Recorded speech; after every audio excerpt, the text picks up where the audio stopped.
화평의 어린이 친구들 안녕. 오늘은 창세기 요약 두 번째 시간으로 창세기 11장에서부터 22장까지의 이야기를 함께 나누도록 할게요. 인류의 악함으로 하나님께서 세상을 물로 심판하실 때 하나님의 은혜로 구원을 받은 노아의 세 아들 셈과 함과 야벳은 홍수 심판 이후 하나님의 축복과 언약 아래에서 많은 자손을 거느리고 번성하였어요. 당시에는 언어와 말이 하나였는데 수많은 무리를 이룬 노아의 후손들은 하나님의 축복과 언약을 망각하고 하나님의 뜻대로 온 땅에 흩어져 번영하는 대신 한 지역에 도시를 건설하고 높은 탑을 쌓아 함께 모여 살기로 결정하였어요. 하나님께서는 그들의 모습을 보시면서 그들의 언어와 말이 하나이기 때문에 하나님의 뜻을 저버리는데 망설임이 없는 것이라 말씀하시며 노아의 자손들의 언어와 말을 혼잡하게 하셔서 그들이 도시와 탑을 건설하기를 중단하게 하셨어요. 서로의 언어와 말이 달라진 노아의 후손들은 결국 하나님의 뜻대로 온 지면으로 흩어져 번성하기 시작하였어요. 노아의 아들인 셈의 후손 가운데에 데라라는 사람이 있었어요. 그는 우르라는 지역에서 아브람과 나홀과 하란 세 아들을 낳고 살고 있었는데 어느 날 하나님께서는 데라의 아들인 아브라함에게 나타나셔서 말씀하셨어요. 너는 너의 고향과 친척과 아버지의 집을 떠나 내가 내게 보여줄 땅으로 가라. 아브람은 하나님의 말씀을 따라 하나님께서 인도하시는 땅으로 향하였는데 아버지 데라와 조카 롯과 함께 이동하게 되었어요. 아버지 데라는 아브람과 함께 이동하다 하란이라는 땅에 이르러 그곳에 머무르게 되었고 그곳에서 살다 숨을 거두게 되었어요. 아버지 데라가 하란 땅에서 숨을 거두자 그제서야 다시 하나님의 말씀을 쫓아 이동하기 시작한 아브람은 조카 롯과 함께 결국 하나님께서 인도하시는 땅 가나안 땅에 이르러 정착하게 되었어요. 가나안 땅에 도착한 아브람과 롯은 하나님의 축복 가운데 거대한 부를 이루게 되었고 더는 함께 지낼 수 없을 정도가 되었어요. 함께 가나안 땅에서 살기 어려워지자 아브람은 조카 롯에게 떨어져 각자 살자고 제안하였고 롯이 어느 땅을 선택하든 자신은 반대편 땅에서 거주하겠다고 말하였어요.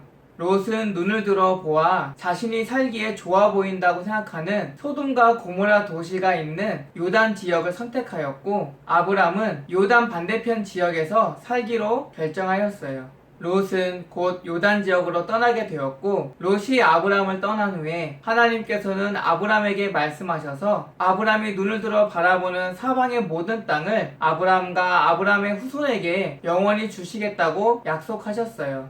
이후 어느 날 롯이 살던 요단 지역의 도시 간에 전쟁이 일어나게 되었어요. 그리고 그 전쟁의 피해로 롯이 사로잡혀가게 되자 소식을 들은 아브람이 자신이 기르던 수하들을 이끌고 전쟁에 참가하게 되었고 전쟁을 승리로 이끌어 끝내고 롯을 구출하여 돌아오게 되었어요. 롯을 구출하여 롯이 살던 곳으로 돌아오던 아브람은 하나님의 제사장 살레만 멜기세덱을 만나게 되었고 자신이 전쟁을 통해 얻게 된 전리품의 10분의 1을 멜기세덱에게 주어 그를 통해 하나님께 바치게 되었어요.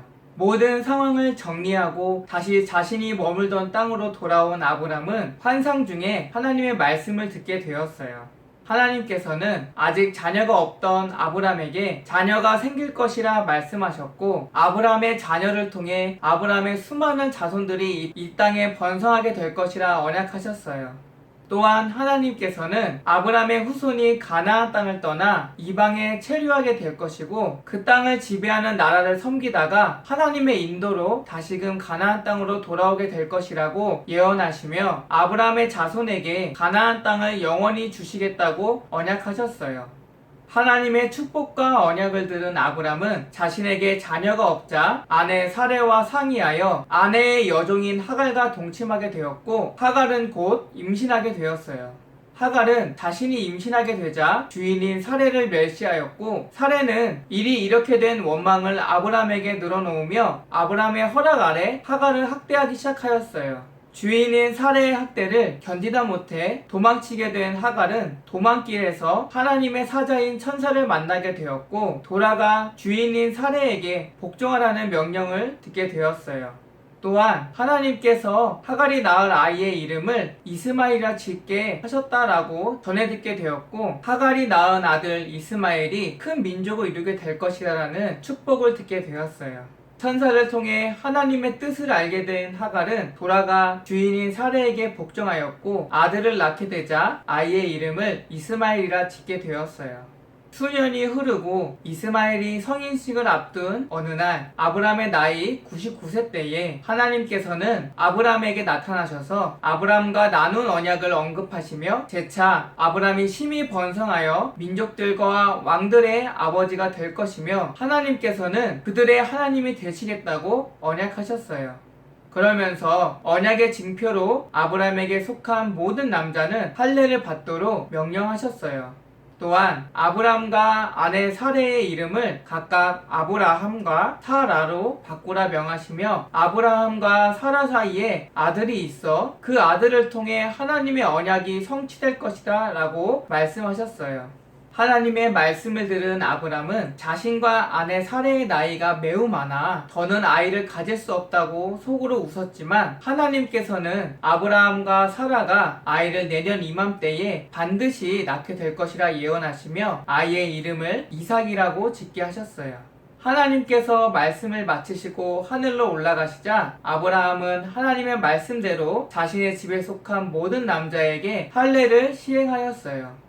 그리고 얼마 후 하나님께서는 이번엔 천사들과 함께 다시금 아브라함을 방문하셨는데, 하나님께서 아브라함에게 아내 사라를 통해 아이를 반드시 낳게 될 것이다 라는 지난번의 언약을 재차 언급하셨고, 장막 밖에서 이를 듣게 된 사라가 속으로 믿지 못하며 웃자 하나님께서는 사라의 웃음을 언급하시며 하나님은 능히 아이를 갖게 하실 전능하신 하나님이라 말씀하셨어요. 그리고 1년 뒤 하나님의 말씀대로 아브라함과 사라는 아들을 낳게 되었고, 아이의 이름을 하나님의 말씀대로 이삭이라 짓게 되었어요. 이삭이 장성할 무렵 하나님께서는 아브라함을 부르시고 하나님의 언약의 아들 이삭을 하나님께서 일러주신 산으로 가 그곳에서 번제로 바치라 명하셨어요. 아브라함은 하나님의 명령을 들은 다음날 아침 일찍 일어나 두 종과 아들 이삭과 함께 번제를 드릴 준비를 갖추고 하나님께서 일러주신 산으로 떠났어요. 3일 길을 걸은 후 아브라함은 자신의 눈에 하나님께서 일러주신 산이 보이자 동행하던 두 종에게 자신들을 기다리라 명하고 아들 이삭과 단둘이 산을 향하기 시작하였어요. 이삭은 아버지 아브라함에게 번제에 쓰일 불과 나무는 있는데 번제할 제물인 어린 양은 어디에 있냐며 물었고, 아브라함은 하나님께서 자기를 위하여 친히 준비하실 것이다 라고 이삭에게 대답하였어요. 하나님께서 일러주신 곳에 다다르자 아브라함은 제단을 쌓고 곧 이삭을 결박하여 하나님께 제물로 바치고자 죽이려 하였어요. 그때 하나님의 천사가 아브라함을 불러 아브라함이 이삭을 제물로 바치는 것을 멈추게 하였고, 아브라함이 진정으로 하나님을 경외한다는 것을 알게 되었다고 말하며 하나님께서 미리 준비하신 순양을 아브라함의 눈에 보이게 하여 아브라함이 그 순양으로 하나님께 번제를 드리게 하였어요. 하나님은 아브라함에게 하나님의 명령을 따라 순종한 것을 칭찬하시면서 아브라함에게 큰 복을 주실 것이라 말씀하셨어요. 그리고 아브라함의 후손이 셀 수 없이 많이 번성할 것이며 흥왕할 것이다 라고 언약하시고, 무엇보다 아브라함의 후손으로 말미암아 천하 만민이 복을 받게 될 것이다 라고 말씀하셨어요. 아브라함은 하나님이 준비하신 순양으로 하나님께 번제를 드린 후 아들 이삭과 함께 돌아와 가나안 땅에서 평안히 살게 되었어요. 오늘의 이야기는 여기까지예요. 다음 시간에는 아브라함의 아들 이삭의 삶과 이삭의 아들인 야곱의 삶을 함께 살펴보도록 할게요. 그럼 우리 친구들 다음 이 시간까지 건강하고 밝고 씩씩하게 하나님 말씀 가운데 무럭무럭 자라나길 바라요. 다음 이 시간까지 모두 안녕.